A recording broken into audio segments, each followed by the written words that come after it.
Hello everyone, it's Old Guardian here. Hearthstone Saviors of Uldum cards have all been revealed, and in this video I'm going to take a look at what that means for Rogue.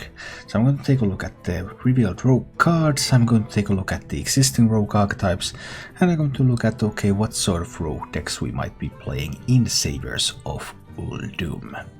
The Rogue set looks about average in power. Rogue of course is already doing extremely well, and a couple of good additions might be all that the class needs to stay on top of the game. So first there's Pharaoh Cat, a 1-mana 1/2 beast with Battlecry, add a random reborn minion to your hand. A 1-mana minion, combo enabler, has 2 health, gives more resources. I love this card. This is a very nice looking card for a class that wants to use combo effects. Very nice. And the Rogue quest, Bazaar Burglary. I think this is one of the stronger quests. Quest, add 4 cards from other classes to your hand. So as long as you can complete this condition, and it's pretty easy to complete because of Clever Disguise. 2-mana spell, add 2 random spells from another class to your hand. So okay, with all the stuff you have already and the disguise, you're going to be able to complete this pretty easily. And the reward is Ancient Blades, a 2-mana hero power to equip a 3/2 weapon, and you're immune while you're attacking with that. So that's a very solid looking quest. So alright, Rogue 2 out of 2 has hits already. Then there's the Rogue Plague, Plague of Madness. 1 mana, each player equips a 2/2 knife with poisonous. This is a disaster. This is absolutely a terrible card. So okay, move on. Whirl Kick Master, a 2-mana 1/2, whenever you play a combo card, add a random combo card to your hand. But this is too expensive, too hard to actually use with combo cards. Okay, if you could do like this into Eviscerate, yeah, that would be sweet. But you might also get some expensive and weak combo cards breaking the cycle. Just not worth it. Clever Disguise, on the other hand, looks really good. 2 mana for 2 random spells from another class. And spells are typically pretty good to have for a rogue, so excellent card. Hooked Scimitar, also not a bad card by the way. A 3 mana 2/2 weapon with combo to gain +2 attack, so 3 mana 4/2 weapon with combo effect. That's pretty good. It's not quite Wagglepick good, but if you want to play a little bit more aggressive style, then definitely a card that can find a place in a deck. Socket Sapper, 4 mana 4/4 pirate, death rattle, return a random enemy minion to your opponent's hand. So it has this random sap effect, and sap effects in general are good. But because you have very little control over this, and the current meta there's stuff like Militia Commanders, there's stuff like Dino-Medics, so overall it looks like Socket Sapper will have to wait to see what kind of meta there will be. It has some potential, but I think it might be too weak right now. Shadow of Death, 4 mana spell, choose a minion, shuffle 3 shadows into your deck that summon a copy when drawn. This has the potential to be used with combos, this has the potential to be used with some powerful minions, but it's such a huge tempo loss that really it's mostly limited to various combo uses, not looking very powerful. However, the Rogue Legendary Anka the Buried is looking pretty powerful. 5 mana 5/5 Battlecry, change each death rattle minion in your hand into a 1/1 that costs 1. So obviously you have to think about what sort of death rattle minions you run in your deck, but Anka turning them into 1 mana 1/1s, then you can combine them with various things. Looks pretty sweet. As a downside, Anka is for an archetype that is not currently seeing a lot of play. So is it enough to revive Death Rattle Rogue? I have my doubts. Tempo Rogue is looking so strong. But as a card, it's still a fine card. And finally we have the Bazaar Mugger, 5 mana 3/5 with Rush, and Battlecry, add a random minion from another class to your hand. This might see play in a very thief-oriented rogue deck, but not in anything else. It's not strong enough for a tempo rogue. So what about existing and upcoming rogue archetypes? First off we have tempo rogue. And tempo rogue, there are actually quite a few various subtypes. There's the pure tempo rogue, then there's the Spirit of the Shark variant, then there is the Raiding Party variant, Just a lot of ways you can build the deck, but they all basically try to do the same thing, which is to win through tempo, and sometimes they have a Novi to contest some warriors. And you can expect even more different types of rogue decks like these, because Pharaoh Cat, Clever Disguised, Bazaar Burglary, maybe even Hooked Scimitar if you're going for a more aggro route, so you could build maybe it would even be called an aggro rogue if you went with the Hooked Scimitar.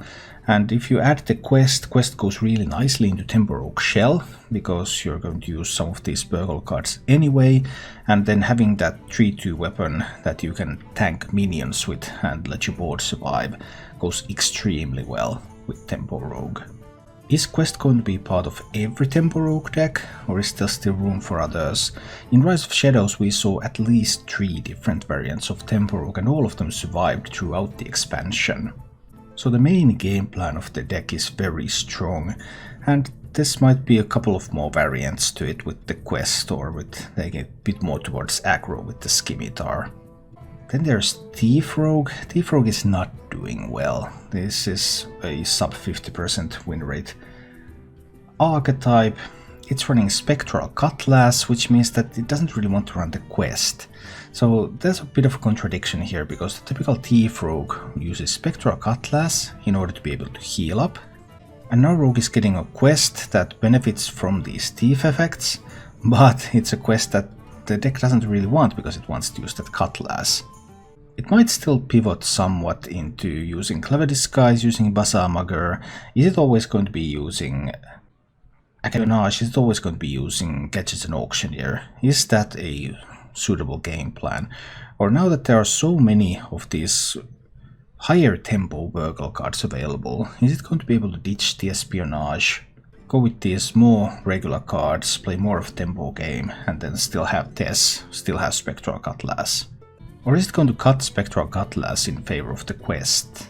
Will this archetype become closer to Tempo Rogue and just have like Tempo Rogue but with a Tess on top? Then we have Pogo Rogue with those Pogo hoppers, shuffling them into the deck. Pogo Rogue isn't really getting anything, and Pogo Rogue already isn't that good. I mean, Pogo Rogue thrives in a very slow meta. The best matchup of the deck is Warrior, but it's hard to see that sort of slow meta coming about and Pogo Rogue having success. It more looks like Pogo Rogue is going to struggle because the meta will be faster and Pogo Rogue will have less time. There's also Hooktusk Rogue, which is, well, kind of a Tempo Rogue as well. A little bit more pirates and Captain Hooktusk on top. Getting same sort of tools as other Tempo Rogue builds are getting. But Hooktusk coming out on 8, assuming that we're moving towards faster and faster gameplay with more cards available, then the difference between Hooktusk and the other Tempo Rogue builds should be increasing in favor of the other Tempo Rogue builds instead of Hooktusk. What will be really interesting in Saviors of Uldum is Death Rattle Rogue. Death Rattle Rogue has struggled during Rise of Shadows. It was doing better during Rastakhan, and the most popular Death Rattle Rogue list that I could find right now was actually this one, a very mech-based list with stuff like Replicating Menace and War Gear, and these were not cards that you would see in a Death Rattle Rogue in Rastakhan era, and if Anka the Buried, Serpent Egg, these are going to give Death Rattle Rogue some new tools, then it looks likely that they will again go away from these mech-based builds and into more non-mech builds. So we could see the return of Cairn, we could see Anka, we could see Serpent Egg. You play Serpent Egg into Necroom Blade, trying to hit some big death rattles with the Anka and then Necroom Vial them. Necroom Vial much more viable again. So I expect Death Rattle Rogue to move closer to its Rastakhan roots, and I expect it to be significantly better than it has been during Rise of Shadows, but it has been so bad during Rise of Shadows that whether significantly better is enough for it to actually contest Tempo Rogue, I'm not all that sure about that. Finally, Rogue is one of the classes that is able to pull off these combos available in Saviors of Uldum. Having a board full of Mogu cultists, sacrificing them all, summoning Highkeeper Ra, or building a board of Desert Obelisks, having them hit around.